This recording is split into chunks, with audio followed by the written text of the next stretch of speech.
Obugane mag wadhinya kigwenge mag Kuria e kaunti ma Migori. Min nyathi ma wuoyi ma jahigni 3 gi nus ma yangore ne obambe kod wuon mare e gwenge mag Kuria dwaro ni obila okaw okang' ne dichuono. Jafwambo marwa ma Migori George Malera wacho kendo ratiro ma oganda bende koro oko mar kwedo tim makamano. Kalure kod min nyathi ma wuoyi ma jahigni 3 kod nus ma ichigo ne obambe kod wuongi e gwego mag Nyabokarangi sab-kod ma Kuria West ma bende omiyo nying kaka Yvonne Marwa ne gibedo kod chonyruok kod wuon pargi tarik 24 mar dwe mar ang'wen mar higani kendo ni owuok modhi thurgi kane nyathini kod wuongi. Baba akamkatalia akasema hivi siwezi ondoka na mama yake niondoke na hao wengine, lakini mama yake nimewachia. Karudi nikasema nipatie mtoto niende naye.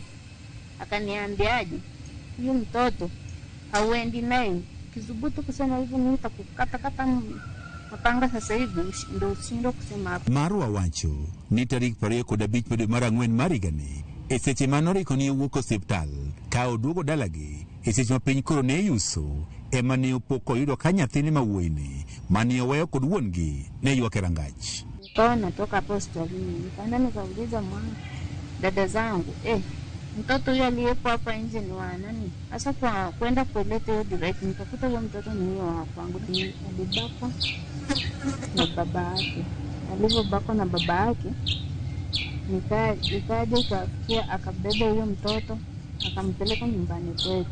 Marwa wacho ni ok ong'eyo gima ne omiyo wuon pargi ne nyalo timo tim anjawni ne nyathine ka wane yande ne oneno ka ohere ma oloyo ka nyithinde ariyo mamoko. Mkoromea wala kumfanyia chochote. Mgogoro wenye tu nakutaga, yani kimfano nikiugua au hao watoto waugua, hapo tu ndipo inatokezea, sababu hana pesa ya kutibu, bora mtu afya azike na kuonyesha kabisa sehemu ndio hii hapa, nitakuzika hapa lakini sina pesa ya kupeleka hospitalini. Lipot mawuok e migawo mar thieth yango ni nyathi ma wuoyini ne oyudo hinyruok maduong' kendo ne otimne bero e osiptal maduong' Migori level 4 chieng' tich abich dwe mokalo to bende dhi nyime kod yudo thieth.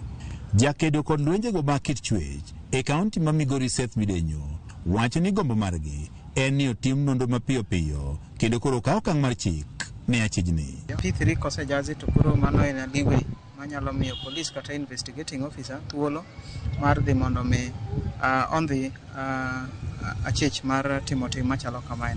Midenyo wacho ni cases mag joma chuo mabambo nyithindogo ma jowuoyi osemedore kata kamano tin-gi emigo lipotgi. Nyathino notemo explain gima notimore.